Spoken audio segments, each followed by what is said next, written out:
қазақ тілінде білім жоқ, қазақ тілінде мектептерге беруге болмайды. Әй балам, фамилияңды ұятқа қалдырма, сенің атаң ел басқарған деп. Қазақстанның географиясын егеменді ел болғаннан кейін оқытып атқан пәнімізден айырылып қалдық біз. Жаңадан келген жас министр көзқарасы жақсы, әліппені қайтарып жатыр, қазақ әдебиетін қайтарып жатыр.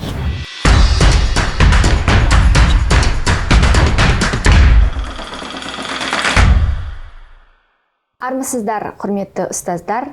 Қазақ халқы ұстазын сыйлап, құрметтеген. Бар өмірін ұстаздық жолға арнап, өз уақытын аямай, өзгенің уақытын аялап жүретін құрметті де ұстаздарымыз өте көп.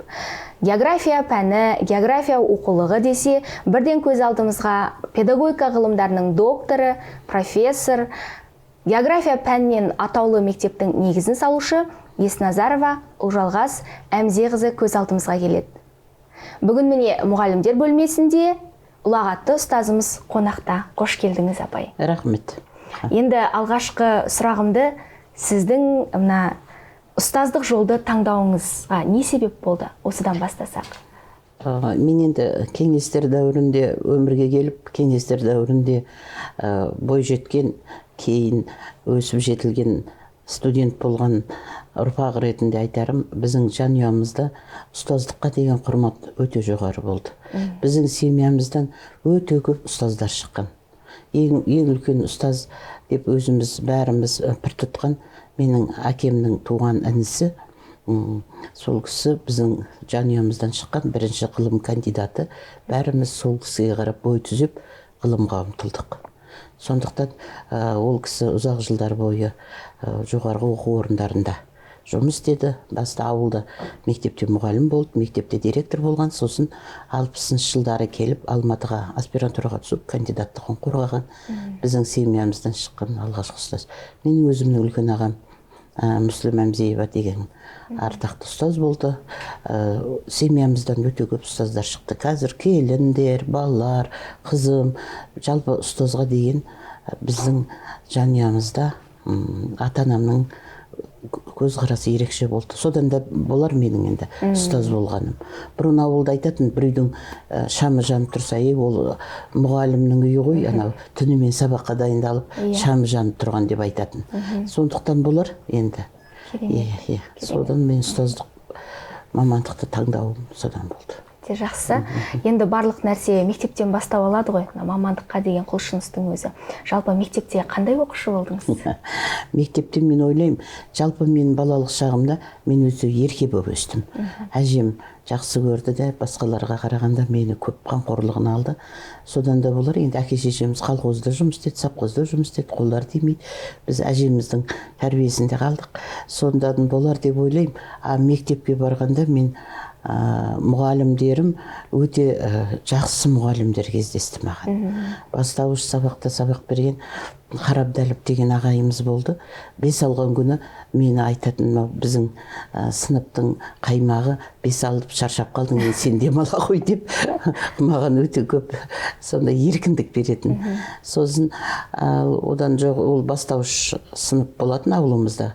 Одан кейін біз аудан орталығындағы Шәуілдір селосындағы Жамбыл орта мектепке ауыстық. Ол жерде сынып жетекшіміз Алтын апай деген апай болды. Өте бір сондай тәрбиелі, мәйінді, көпті көрген жақсы апай еді. Сондықтан мен ойлаймын, менің ұстаздық жолымда одан кейін жоғарғы сыныпқа барғанда жаңа Меделхан Тұрлыбаев деген ағайымыз болды. Ол кісі де бір сондай білімді қазақ тілі әдебиетінің пәнінің мұғалімі болатын. Сондай жақсы ұстаздар болды біздің мектепте. Қазір мектеп өзі республикаға белгілі мектеп ол. Шәмші Қалдаяқов атындағы Отырар ауданы Түркістан облысындағы, соның мен бірінші бітірген түлегімін. 50 жыл болды биыл сол мектепті бітіргенімізге. Керемет. Біздің сондай. Енді дәл осы география мамандығын таңдауға сіздің осы ұстаздарыңыз әсер етті ме, әлде бір өзіңіздің бір арманыңыз болды ма осы география бағытында Енді география пәні деген өте қызық пән ғой мектепте жүргенде. Мысалға, анау біз оқыған кезде ол 6-шы сыныпта оқытылатын материктер мен мұхиттар географиясын берген кезде сол қиялданып шетелге саяхат жасап, оймен саяхат жаса деп мұғалімдеріміз үйретіп, одан жаңағы ботаникадан сабақ берген Алтын апайымыз мынау пәлен дегенде жерде өсетін өсімдік деп соның жаңағы гербарийларын алып келген кезде бала көңіл соған қиялданды ғой деймін. Содан география Казгудың ол кезде Киров атындағы, қазіргі Әл-Фараби атындағы Казгудың география факультетіне келіп түстім, мектепті жақсы бітіргеннен кейін. Содан университетті мен жақсы оқыдым. Сол бітіргеннен кейін ауыл мектебіне барып, сол ауыл мектебінде еңбек жолымды бастадым. Енді сіз қазір жай ғана мектептің мұғалімі емес, ғылым жолына түсіп, докторлық, жаңағы профессор атағына дейін бардыңыз. Енді дәл осы мектепте қалып қоймай, ғылым жолына түсуге, қателеспесем, сіздің жолдасыңыз да осы ғылым саласында. Сол кісінің ықпалы болды ма, қалай? Әрине ықпал болады ғой. Мынау кез келген қазақ қызы тұрмысқа шыққаннан кейін оның барған жерінің ықпалы өте зор болады. Менің келін болып түскен ортам өте бір сондай зиялы қауымның ортасына түстім. Содан кейін ол жерде маған өте көп жағдай жасалынды, қамқорлық болды. Одан кейін менің жолдасымның туған ағасы мынау Шымкенттегі Мәдениет институты деген болған.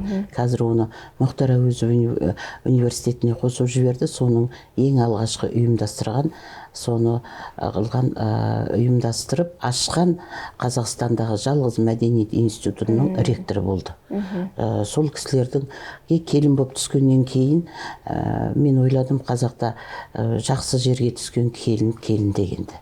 Мінекей, сол түскен ортаға байланысты одан кейін жолдасым Москва университетінің аспирантурасын бітіріп келіп қорғап сабақ беріп жүргенде, сосын ғылыми ортада жүргендіктен соған не қылдым ғой деймін, өзімде ұмтылдым ғой деймін. Бірақ та мен алғашқыда балаларым кішкентай кезінде 10 жыл үйде отырдым. Балдарымның бірінен соң бірі туылғаннан кейін әжеміз болмады, бізге көмектесетін атамыз ауылда қалып қойды. Содан кейін сол балдарым сәл өсіп мектепке барғанша мен сол балдарымды бағып үйде жаңағы жолдасыма жағдай жасап отырдым. Әйелдің бірінші міндеті отбасы ошаққасы дейсіз ғой, өте жақсы. Отбасы ошаққасы болғанда да оған әртүрлі көзқараспен қарауға болады. Әрине, енді себебі туған балаңа мейірім беріп өсірмесең, о баладан кейін мейірім күтуге болмайды. Сондықтан мен сол балдарыма сол балаларымды тәрбиелеп садикке барды, бірақ олар 3 жасқа дейін бармады мен үйде болғаннан кейін. Сөйтіп балдарымды өсіріп, одан кейін сол балдарым өсіп, ең кішкентай балам мектепке барған кезде мен де мектепке бардым. Сөйтіп мектепте жұмыс істедім. Жақсы. Ағаймен жалпы қалай таныстыңыз? Ағаймен танысқанда екеуміз бір кафедраны бітіргенбіз. Ағаң бітірген жылы мен келіп сонда оқуға түстім. Содан кейін сол бізді таныстырған география. Керемет. Мамандықпен отбасын құрдым дейсіз ғой. Ол кісі менің ақылшымыз.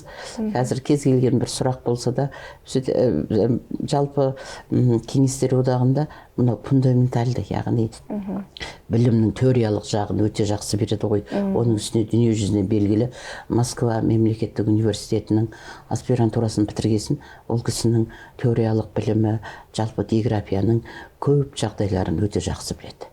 Сол менің енді бірінші ақылшым. Сондықтан мен ойлаймын, өмірде маған бір бағы жанған қазақтың бір қызымын деп. Себебі кез келген қазақтың қызы жақсы жігітке тұрмысқа шықсам, бақытты өмір сүрсем, жақсы балалы шағалы болсам деп армандайды.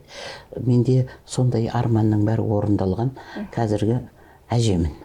Керемет. Барлық аналарға, барлық ұстаздарға сіздей әже болу бақыты бұйырсын дейміз енді. Әумин, бұйырсын, конечно. Алланың беремін десе, оған жақсылығы жұрттың бәріне жетеді ғой. Күннің сәулесінің мейірімі өсімдікке де, жануарға да, адамдарға да жетіп жатыр ғой, сол сияқты ол біреуден жақсылықты қызғанып біреуге ондай бақытты болмасын деп айтуға болмайды. Алла өзінің әркімнің несібесіне, пиғылына, көңіл күйіне байланысты бәрін береді ғой. Дұрыс айтасыз. Жалпы мына қарапайым мектептен жаңа айтып өттік қой, профессорлық, докторлық деңгейге дейін өттіңіз деп. Жалпы осы жолды қысқаша қалай шолып өтесіз? Енді ол жолды қысқаша шолып өтетін болсам, қысқаша айтуға да болмайды енді. Мен мынау мектепке, мен алғашқыда орыс мектебінде жұмыс істеп жүрдім.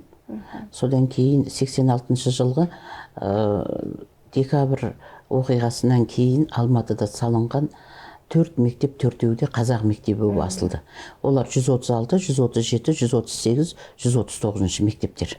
Сол кезде орыс мектебінде жүрген балаларды үйме жүріп, соны мектепке шақырып, ата-анасына түсіндіріп айтып, бала жинадық.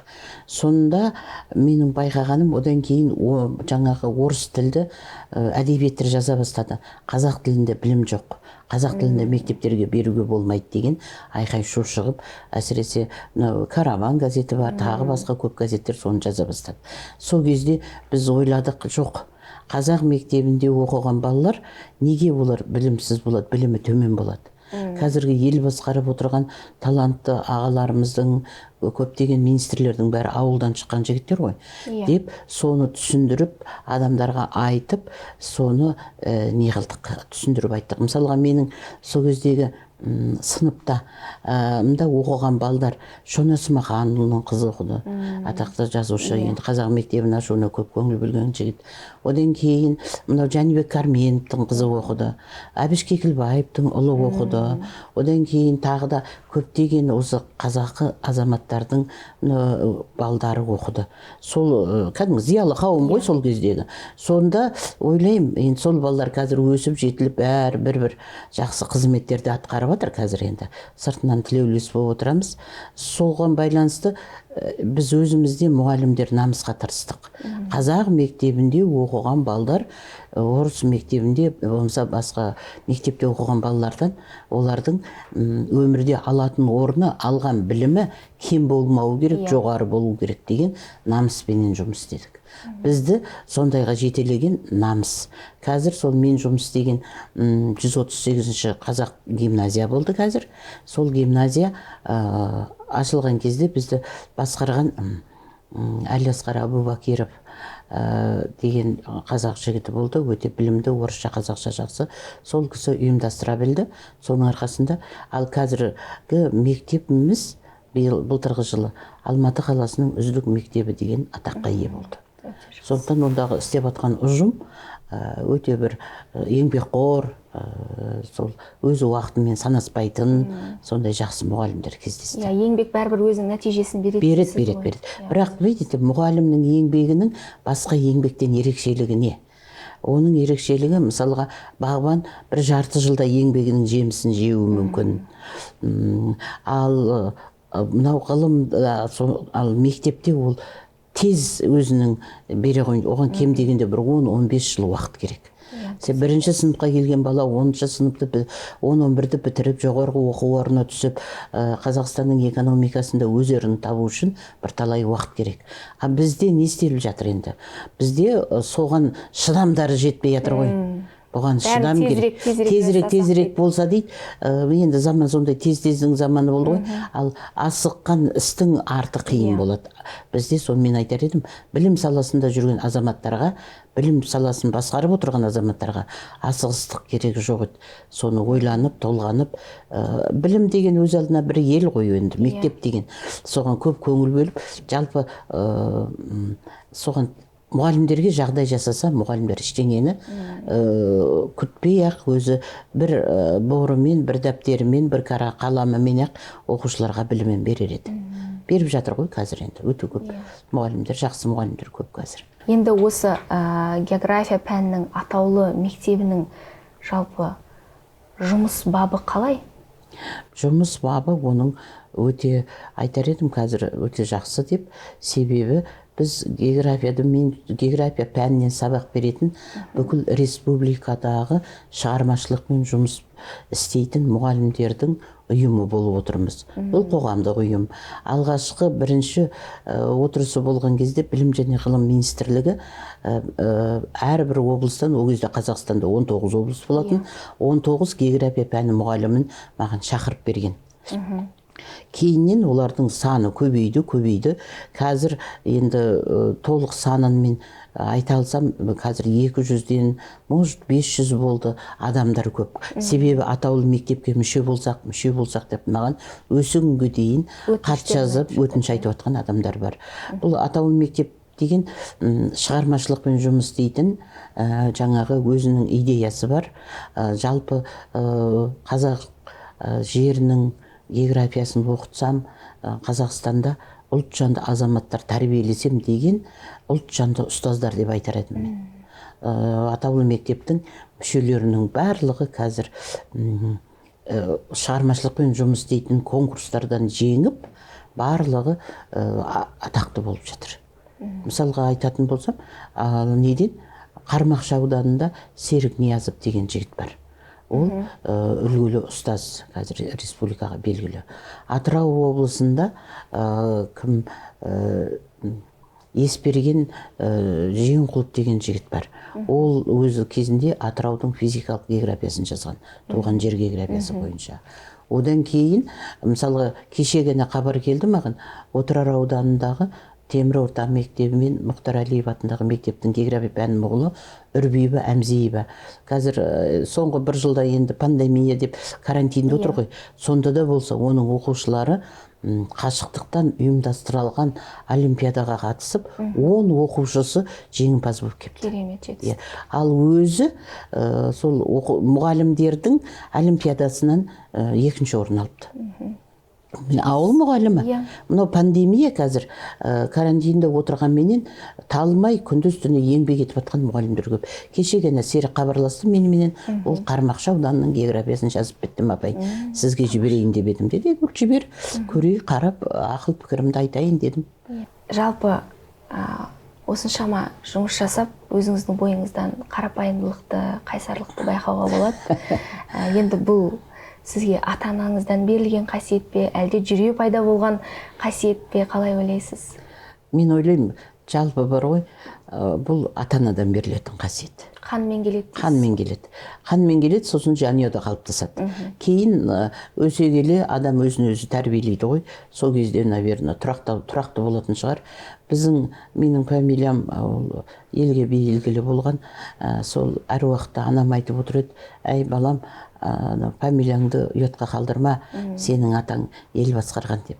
Анау бұрынғы патшалық Ресей кезінде менің атам сол біздің рудан шыққан болыс болған екен. Сонда анам айтушы еді, мен мынау терімнің ішінде балам болыстың да келіні болып өмір сүрдім, датқаның да немересі болдым. Қазір енді пенсионер болып, зейнеткер болып отырмын. Сондағы бір ойым, сендер жүріп бара жатқанда дейді, қазақ қыздың тәрбиесіне көп көңіл бөлген ғой. Үйден шығып кетіп бара жатқанда басқан іздерің түзу болса деп тілеймін деп. Сол кезде ойлайтын, қойшы апа, жел тұрса өшіп қалатын ізді неменеге түзу болсын деп айтасың деп. Қазір қарап отырсам, қазақ қыздың тәрбиесіне көңіл бөлген соншалықты, сол енді ойлашы өзің, қандай адам түзу жолмен жүреді? Ақыл ойлы, жаңағы ішпеген, ары бері селтеңдемеген, жаңағы ойы түзу, адамдар түзу жүреді екен ғой.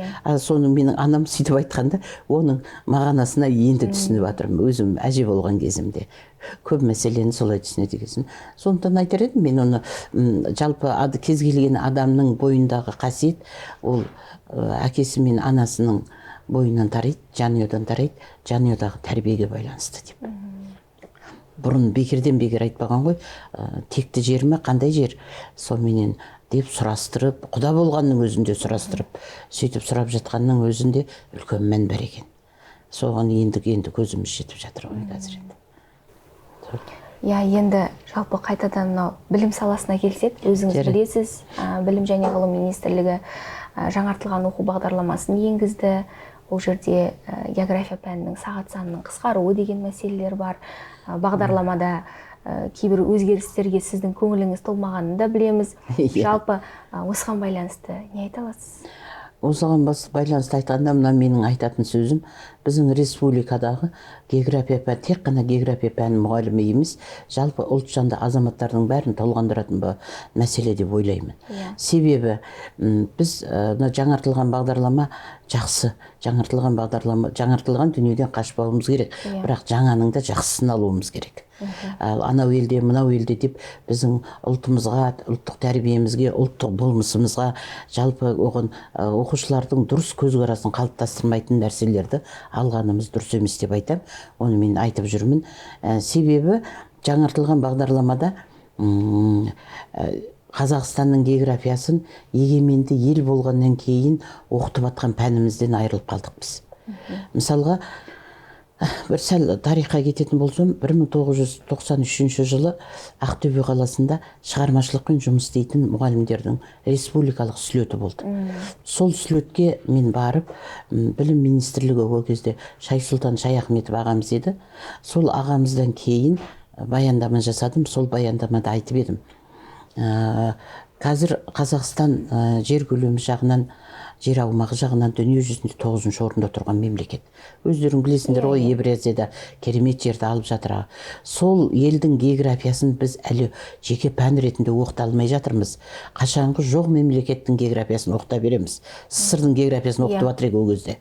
Деп айтқан кезімде, сол министр ағамыздың соншалықты мықты жігіт болғаны, сол бар жоғы 2-3 айдың ішінде шешіп, біз қыркүйектен бастап Қазақстанның географиясын оқыта бастадық.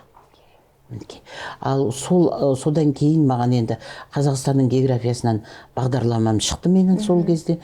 Қазіргі мектеп бұрынғы Рауан баспасынан.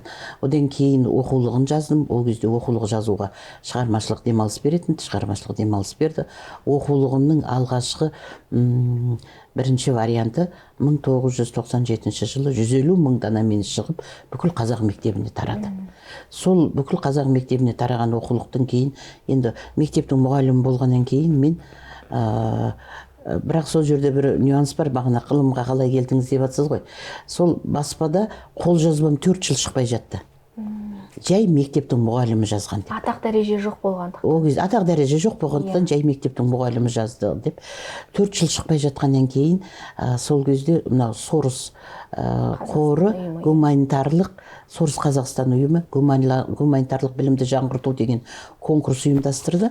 Сол конкурсқа қолжазбамды беріп, конкурстан жеңіп шықты.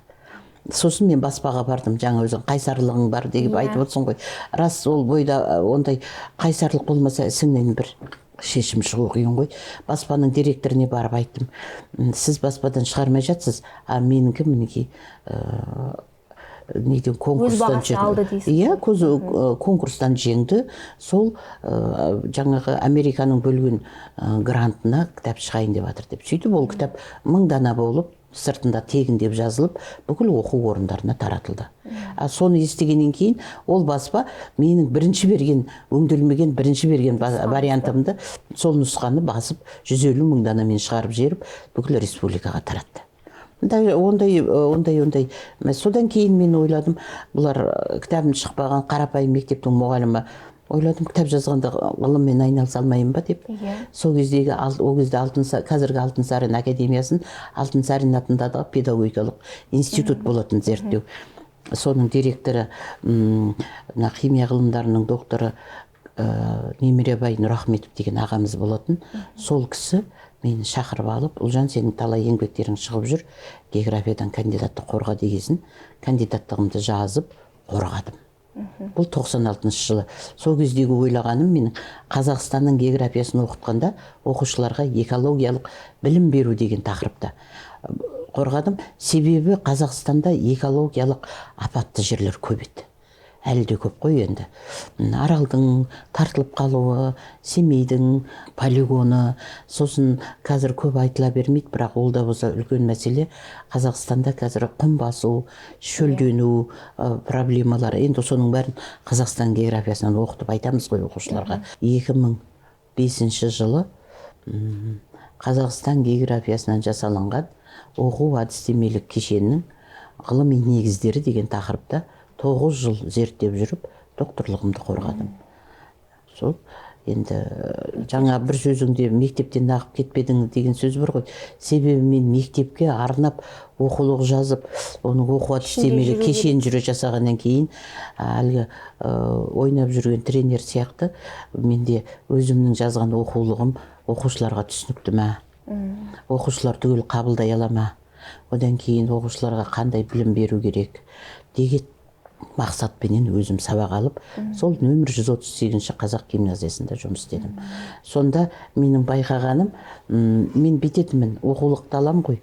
Сол оқулыққа бір сұрақты қойғанда, оқушы сол оқулықтан қойылған сұрақты түсінбесе, соны белгілеп қойып, келесі басылғанда соны қайтадан жөндеп отырдым. Менің оқулықтарым 5 рет өңделіп шықты. Талай конкурстардан жеңді.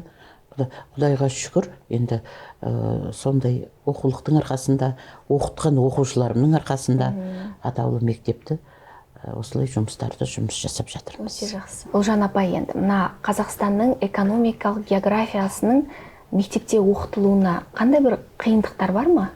Қандай бір проблемалары немесе мұғалімдерді кездесіп жатқан бір? Ол жалпы Қазақстан Республикасының географиясын оқытуға қиындық болып тұр. Мен жаңа бір сөзімде айттым, ана Шайсұлтан ағамыз Қазақстанның физикалық географиясын, СССР-дың физикалық географиясының орнына Қазақстанның экономикалық және әлеуметтік географиясын СССР-дың экономикалық және әлеуметтік географиясының орнынан ауыстырыңдар деп тапсырма беріп, солай ауыстырылып, біз осы уақытқа дейін оқытып келе жатқанбыз. Енді мынау жаңартылған білім мазмұны деген кезде, сол жаңартылған мазмұнында осы Қазақстанның географиясын алып тастады. Содан кейін экономикалық географиясы. Жоқ, экономикалығында, физикалығында алып тастап, ол географияда Қазақстанның географиясының сұрақтарын 7-ші сыныптан бастап 11-ші сыныпқа шашыратып бөліп тастаған. Жалпы қазір бұрыннан Кеңестер одағы кезіндегі қалыптасқан географияны оқыту жүйесі бұзылып тұр. Неге бұзылып тұр оны? Себебі жаңартылған деген атпенен бізге бір бағдарламаны әкеліп енгізді. Ол бағдарламаны бірнеше рет талқылау болды.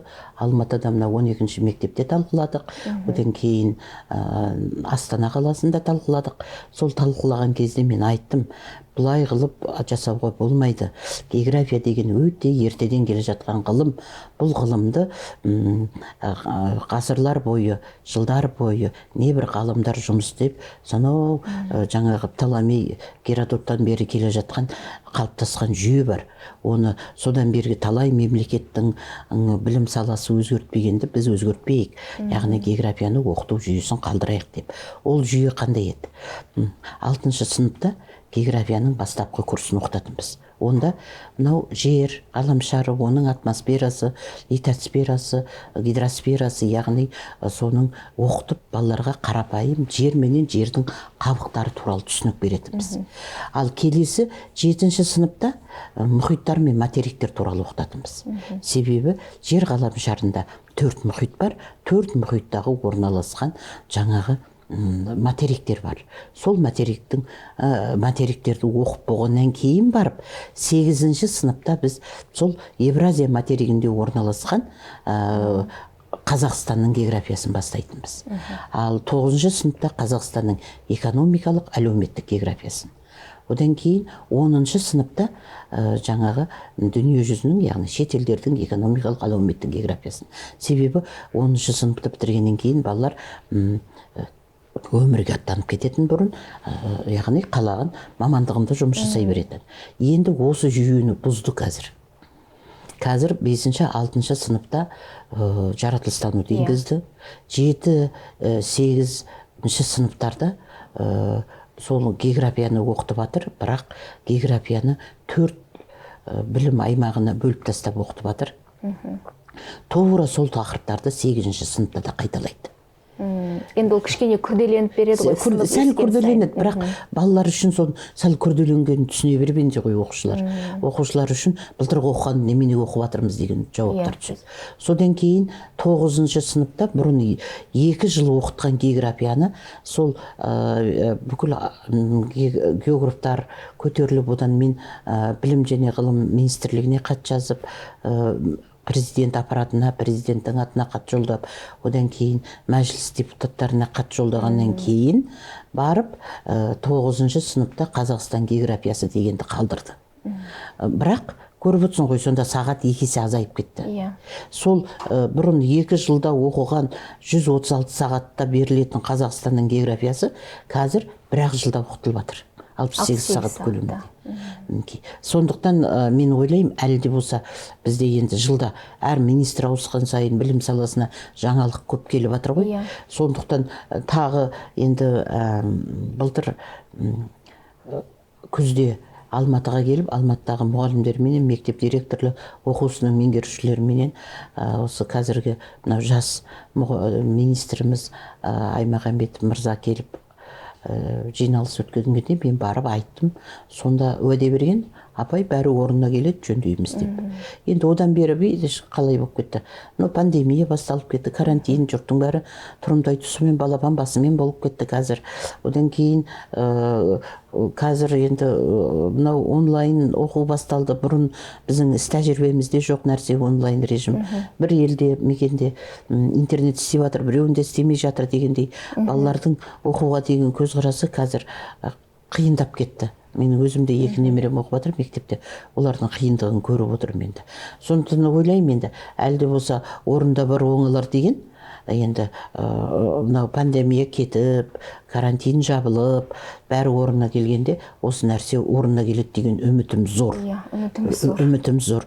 Енді үмітсіз шайтан дейді ғой, жалпы келешектен үміті бар адамдар әр уақытта үміттеніп отыру керек қой. Әлі де болса жақсылық болады. Қазақстанның географиясы қайтып орнына келеді деген ниетім бар.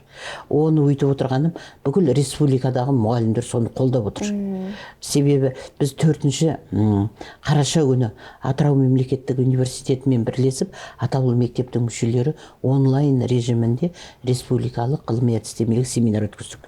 Соған жаңағы 80-нен аса, 88 ба мұғалім қатынасты, ғалымдар қатынасты бәрі. Солардың бәрінің айтқаны сол қазіргі мектепте оқытылып жатқан география пәнінің не онша соның жүйесіне көңілі толмайтындарын айтты. Одан кейін 10 декабрь күні мынау Әл-Фараби атындағы университеттің ғалымдарыменен, Атаулы мектептің мүшелеріменен тағы да біз Қазақстан географиясын оқыту мәселесіне арналған семинар өткіздік. Сол семинардың қатынасқан журналист материалдың барлығын Егемен Қазақстанға басып шығарды. Байтақ елдің географиясы оқытуға қашан көңіл бөледі деген тақырыппен 2 бетте үлкен мақала шықты. Бірақ оған әлі білім және ғылым министрлігі жауап берген жоқ. Енді қараңызшы, сіз білім ғылым мәселесімен шетелдерде өте көп іс-сапармен болдыңыз. Жалпы ол жердің тәжірибесіне көзқарасыңыз қандай? Біздің елге алып жақсы кіріктіретін бір тұстары бар ма? Әрине бар. Мынау 2014 жылы ғой деймін.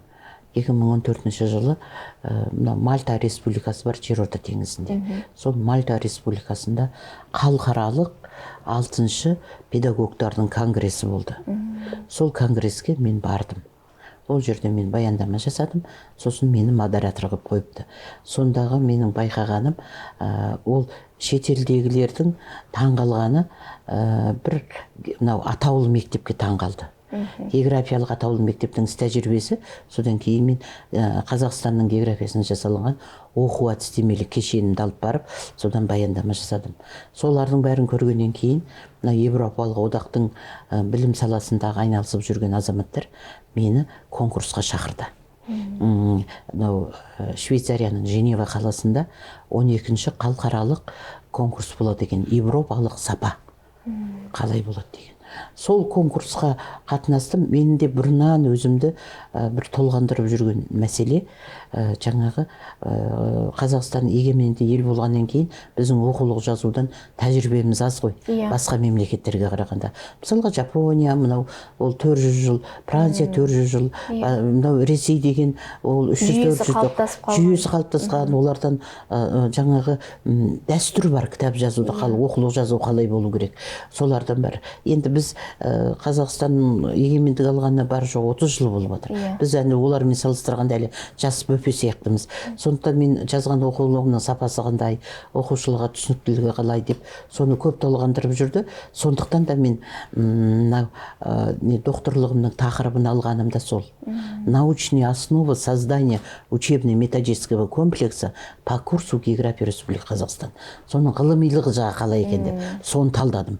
Сол кітаптарды алып барып талдадым, осылай жасадым дегенде ана кісілер таң қалды.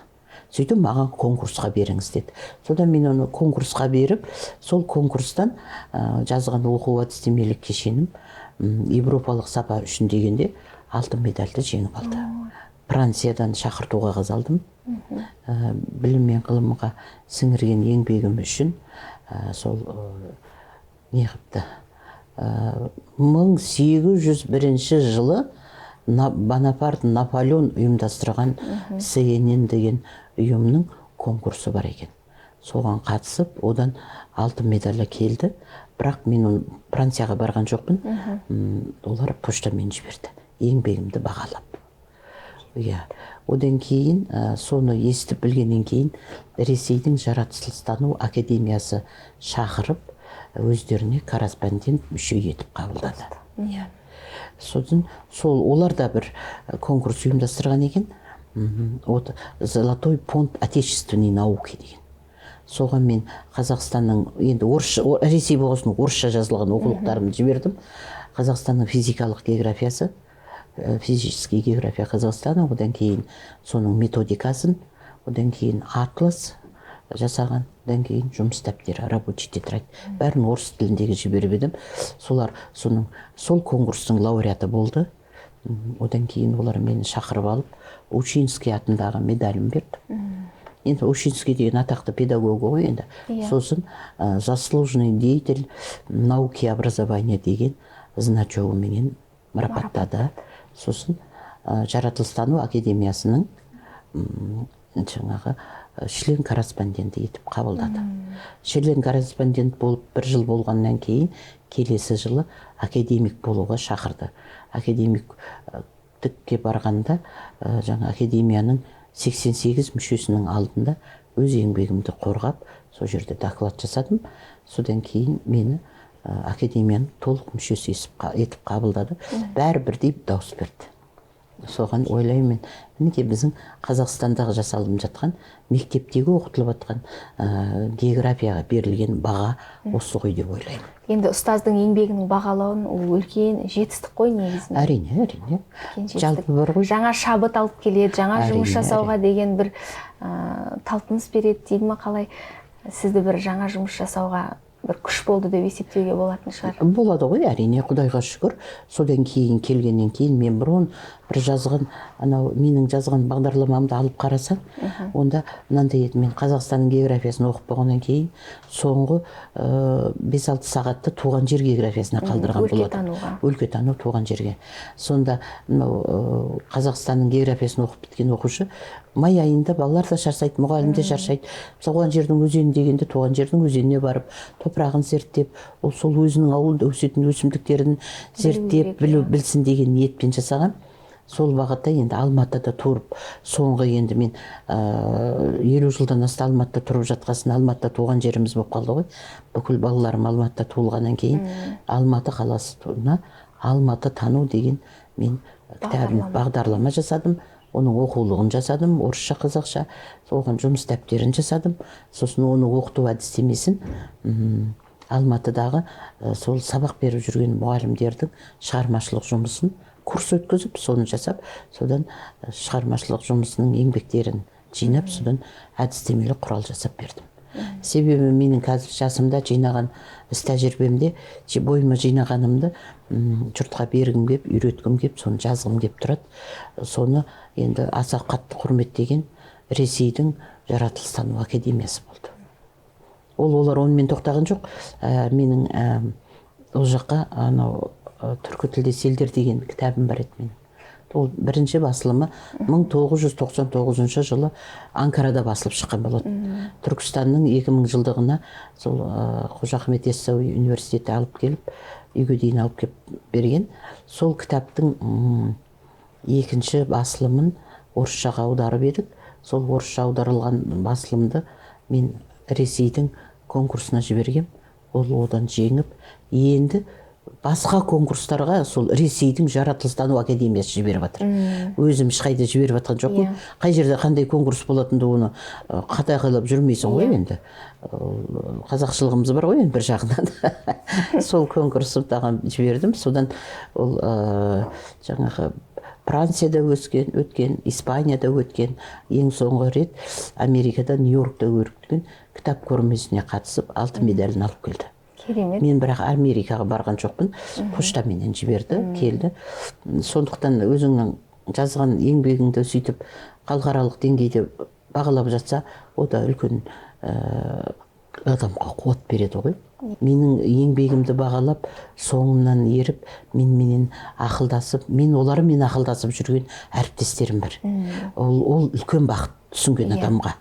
Сен айтқан сөзіңді қазақ айтады ғой, айтушыдан тыңдаушы ақылды болсын деп. Сондай ақылды әріптестерім бар. Бұл атаулы мектептің мүшелері. Оларға мен күннің қай мезгілі, жылдың қай мезгіліне қарамай кез келген уақытта звондап ақылдаса аламын. Өзіңе рахмет, мынау программаға шақырып, өстіп, көңіл бөліп жатқаныңа. Енді осындай көз ашық жастар бұдан кейін де осындай еңбек болыпты ғой енді деп айтып жатса, оған рахмет. Себебі мен қазір Қазақстанның географиясынан оқу әдістемелік кешен жасап, ол кешеннің барлығын Білім және ғылым министрлігі бекітіп, бүкіл Қазақстандағы мектептерге ұсынған адам. Оқулығым 4 тілде шықты: өзбек, ұйғыр, орыс, қазақ тілдерінде шығып таратылды. Единственный ойлайтыным, білім саласын басқарған жерге қазақтың жері, қазақтың елі, қазақтың келешегі, қазақ жастары деген ұлт жанды азамат келсе деп тілеймін. Солар. Себебі Қазақстанның географиясы қазақ жерін аялайтын, байлығын бағалайтын, ұлт жанды азаматтарды тәрбиелейтін бірден бір мектептегі пән. Ол пән Қазақстанның географиясын оқымаса, Қазақстанның жерінің қандай байлығын білмесе, ол ертең ел басқарғанда оны қайтып аңғарады, қайтып оны бағалайды. Сондықтан мынау, ал неге оны 8-9 класста оқыту керек деп айтамын мен. Себебі 9 сыныпта біз орта мектепті бітіреді балалар. Ал жоғарғы сынып 10-11. Оған көп балалар бара бермейді. Біреу колледжге кетеді, біреу жеке қожалыққа, әке шешесіне көмектесу керек. Сондықтан 9 сыныпты бітірген бала 8 пен 9 сыныпта Қазақстанның жерінің климатын, жеріндегі суын, топырағын, ондағы өсетін өсімдіктің қандай кереметтері бар, дәрілігі бар, болмаса жаңағы жануарлар қандай керемет, біздегі өсетін басқа елде кездеспейтін жануарлар бар, өсімдіктер бар қазақтың жерінде. Соның бәрін біліп, қазақ болып туғанына мақтаныш болып отырса деген менде бір арман бар. Сондай арманымды енді сәл бір көмескіленіп тұр, енді бір жыл оқытып. Соған ойлаймын, енді мынау жаңадан келген жас министр көзқарасы жақсы, әліппені қайтарып жатыр, қазақ әдебиетін қайтарып жатыр. Енді келесі кезекте Қазақстанның географиясын өз орнына қояды деген үмітім бар. Ол үміт жалғыз менде емес, бүкіл республикадағы географтар соны күтіп отыр. білім және ғылым министрлігі және ондағы еңбек етіп жатқан азаматтар бар ғой, солардың бәрі ойланады. Осы біздің төменнен айтқан сөзіміз жоғарыға жетеді деген ниеттеміз. Оның үстіне мынау қазіргі президентіміз айтып жатыр ғой, ашық қоғам құрайық. Иә, төмендегі қарапайым халықтың айтқан нәрсесі жоғарыға жетсін. Сендер көп бюрократ бола бермеңдер. Елдің айтқанын жетіп, соған құлақ асыңдар деп жақсы айтып жатыр президентіміз енді. Елбасы да соны айтты. Рухани жаңғырыңдар деп қандай жақсы бағдарлама жасап берді. Енді не қыламыз енді? Асықпай соны күтіп, енді отырмын мен де. Болып қалар деген ниеттеміз бересіз. Ниет бар, иә, ниет бар ғой. Ниетті үзбеу керек, ол Құдайға шүкір. Қалаша біздің елбасымыз, президентіміз де болашақта Қазақстан дамыған елдің қатарына қосылады деген ниеттері бар ғой.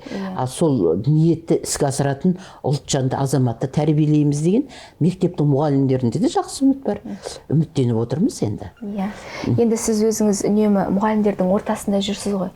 Жалпы қазіргі ұстаз бейнесі туралы қандай көзқарастасыз? Мен қазіргі ұстаздарға бір ғой, кез келгеніне жақсы атақ даңқ беретін болса, ең жоғарғы атақ даңқты берер едім. Мынандай қиын жағдайда шырылдап, интернеті жоқ болса, анау телефонмен сабақ беріп шырылдап жатыр мұғалімдер қазір. Мұғалімдердің еңбегі қазір бірнеше есе қиындады. Себебі ол әр оқушыға пікір жазу керек. Әр оқушының бағасын күнделік газетке қою керек. Әр оқушының ата-анасы өз хабарласпаса онымен хабарласу керек. Соның бәрі оңай емес қой. Қазіргі мұғалімдердің еңбегін енді мынау келген біздің президентіміз айлықтарын көбейтіп жатыр. Ал мынау білім және ғылым министрінің ұсынуыменен ұстаз мәртебесін туралы заң қабылданды. Көрдің ба, орында бар оңалады деген жақсы жұмыстар істелініп жатыр. Көптен күткен заң. Енді тәуба оған. Бұдан да жақсы жұмыстар болсын. Ұстаздың еңбегін бағалайтын адам ұстаз болу керек. Ең болмаса мектепте бір жыл болса да жұмыс істеген адам болса, сол ғана түсінеді. Түсінбеген оқушы оқулық жаман түсінбедім дейді. Ата-ана өзі жоғарғы білімі жоқ, кітапты алып ашпаған ата-ана болса, ана оқулығын мен де түсінбедім жаман дейді. Сонымен не жаман, оқулық жаман болып шыға келеді. Негізінде сол дұрыс емес. Мына журналистерге айтарым менің, жалпы оқулықтың авторын жамандағанда доғару керек. Оларға жағдай жасау керек. Жағдай жасасын, оқулықтың қателескен жерлерін түзетуге мүмкіндік берсін. Одан кейін мынау Францияның дидактик ғалымдарының, мен енді оқулық теориясынан қорғаған адаммын ғой. Сол оқулық теориясында олар бүйтеді, оқулық өз қалпына келу үшін 6 рет өңделу керек екен. Ойла, сонда біздің Қазақстанда оқулық әрбір 4 жылда 1 рет қайталанып шығады. Оны сен 6 рет өңдеу үшін қанша жыл уақыт керек? 25 жылдан кемемес. Иә, 25 жылдан. Біздің Қазақстанда бар жоғы 30 жыл болды оқулық. 30 жыл болғанда да оның бер жағында. Менің жаңағы неше түрлі алтын медальдар алып атқан оқулығым 5 рет өңделген оқулық. Қазір мүмкіндік берсе, мен оны 6-шы рет өңдеп, өз деңгейіне жеткізер едім. Бірақ соған мүмкіндік бермей, сабақтан алып тастап отыр ғой қазір. Оны алып тастады да, орнына жаңадан жазылған оқулық берді. Ал оқулықты жұрттың бәрі жамандап жатыр. Неге жамандайды? Себебі оның ішінде кеткен қателер көп. География ғылымның теориялық мәселесінен кеткен қателер көп. География ғылымын берудің жүйесі бұзылған. Жүйе бұзылғаннан кейін не болады? Мысалға, қарапайым мәселемен айтқан кезде, сен ұнда барып табаға салып нан көмбейсің ғой. Оның да жүйесі бар ғой. Ең бірінші аштығыңды көтересің, қамырыңды илейсің, оны ашытасың, сосын табаңды қыздырып, сосын барып нан пісіресің. Біздегілер бірден ұнды салып, нан пісіре салмақшы болып отыр. Ондай болмайды. Сондықтан ол дүние жүзіндегі қалыптасқан осындай ғылыми өзін дәлелденген жағдайлар бар. Біз соған көз салуымыз керек. Сондықтан да мен айтар едім, қазір оқулық мәселесі ол үлкен мәселе. Себебі дүние жүзіндегі дамыған елдердің барлығы оқулықты сол мемлекеттің тілінде, ана тілінде таза сөйлейтін адамдарға жаздырады. Жапонияда жапон тілін таза білмейтін адамдарға жаздырмайды. Себебі олар айтады, Францияда да сондай. Француз тілінде таза сөйлеп, Францияның тіліндегі адамдарға оқулық жаздырмайды. Олар айтады, біздің ұлттық құндылықтарымызды оқушының бойына сіңіретін оқулық деп қарайды. Оқулыққа үлкен мән береді. Яғни оқулыққа мән бергеннен кейін оқулықты жазатын авторларды біз дұрыстап таңдай білуіміз керек. Оны, значит, ол ұлтжанды азамат па? Қазақ тілінде таза сөйлей ме? Яғни оны көзқарасы қалай? Қазақ мемлекетіне сіңірген еңбегі қандай? Қазақ мемлекеті үшін чемпионда болатын адам ба? Мүмкін сондай адамдарға оқулық жаздыру керек. Сонда оның жазған оқулығында әр уақытта, әр жаңағы сөйлемінде Қазақстан үшін ұлтжандылықтың иісі сезіліп тұрады.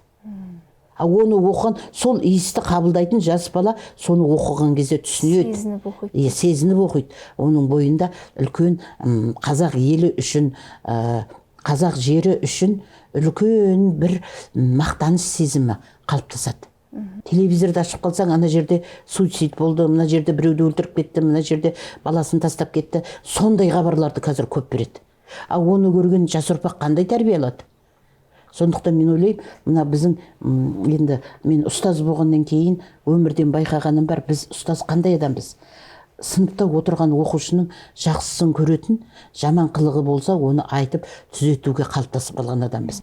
Кезінде Мұхтар Әуезов айтқан ғой, қазақтың атағын бүкіл дүние жүзіне жайған атақты Мұхтар Әуезов бабамыз айтқан, ел болам десең бесігіңді түзет. Дылжан апай, үлкен рахмет сізге, көптің көкейінде жүрген мәселелердің шет жағасын айттыңыз деп есептейміз.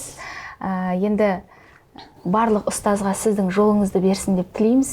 Сіз сияқты білім ғылым жолында жетістіктерге жетіп, еңбегі бағаланып, болашақ ұрпаққа дұрыс тәрбие беретін ұстаздарымыз көбейе берсін деп тілейміз. Келгеніңізге рахмет, ой бөліскеніңізге үлкен алғысымызды білдіреміз.